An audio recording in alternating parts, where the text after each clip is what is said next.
In this video, we're going to show you how to create an OmniLab project that uses the Eigenvector prediction engine.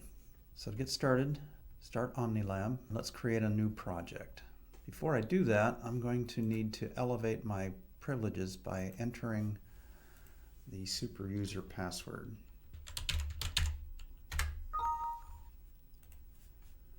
Okay, now I'll create a new project. I'm going to call it Eigenvector styrene. I happen to know that the model file that I have computes styrene. We're running on the analyzer computer, so localhost is the correct IP address. Let's start by adding a lab value. A lab value is a placeholder that allows us to enter laboratory computed values for the samples that we are testing. So you click Add, give it a name. Okay, we have that lab value now available. Let's jump into creating a prediction method. First we add. I'm going to give it the same name. Okay, so first step is to create a new method, which is a script.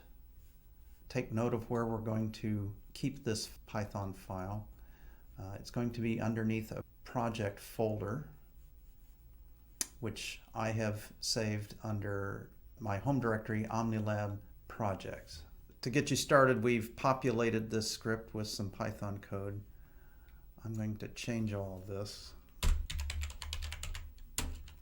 You have to import a Python module that we have written for interfacing with the Solo prediction software.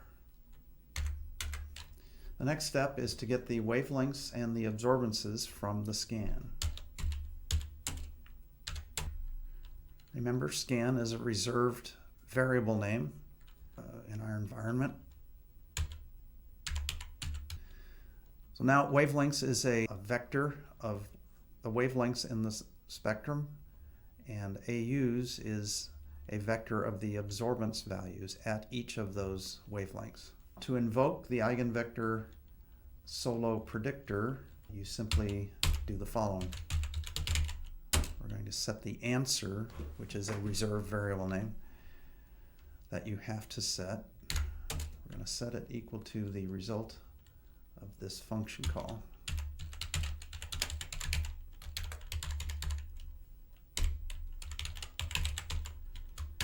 The arguments to this function are the wavelengths and the AUs, the absorbances. So that's the script that we need. You might ask, well, how does it know which model to use? Okay, that's the next step. That's what we have to configure here after saving this file. And we can exit it. Notice that we've made a change and we've turned the border red to indicate to you that you need to update or save those changes. So we're going to click Update the method here. Now we need to tell OmniLab that we're going to be using the Eigenvector predictor. So we select it from this drop-down list. Note that if you do not have Eigenvector on your machine, or you have not purchased it, it will not be present in this list. Once we select that, now we have fields here for going out and getting that model file and attaching it to our project. One thing I want to encourage is to keep all of the files relevant to the project underneath your project folder, like we did with the script. So what I'm going to do is I'm going to hide OmniLab for a second here. I have my Eigenvector model file here on my desktop. I want to keep that file under the project folder, so we're going to do that. We're going to open up my home directory. We're going to go to the OmniLab folder, drill down into projects. We're going to go into the Eigenvector project that we're creating, go into its folder, and I'm going to drag this file into here. I've moved it out of my desktop into this project folder. Now we'll go back into OmniLab and we're going to select that file. So we click select.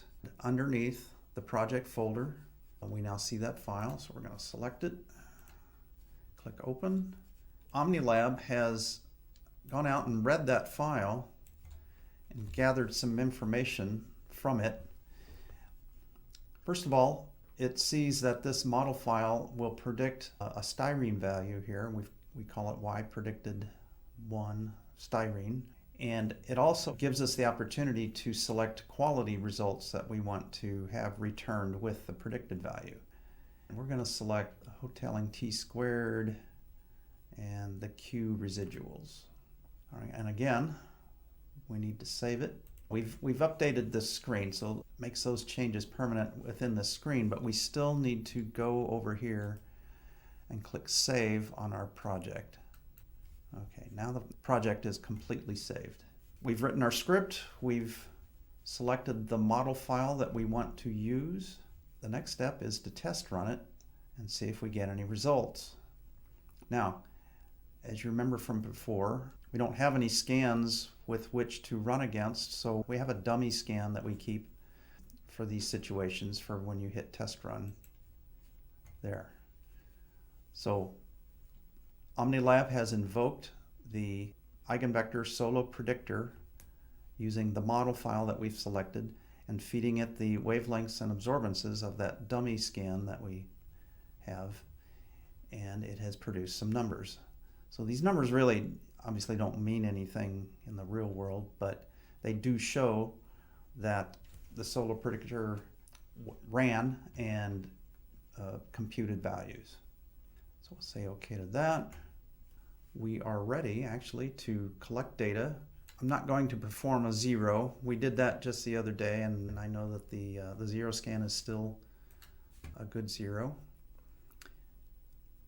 Now let's bring up the collect spectra string here, and let's perform a scan.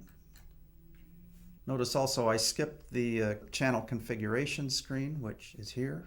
You can see that we're scanning the open position on channel 1. We get a noise scan essentially. Now we have collected a scan. We can give it a sample name.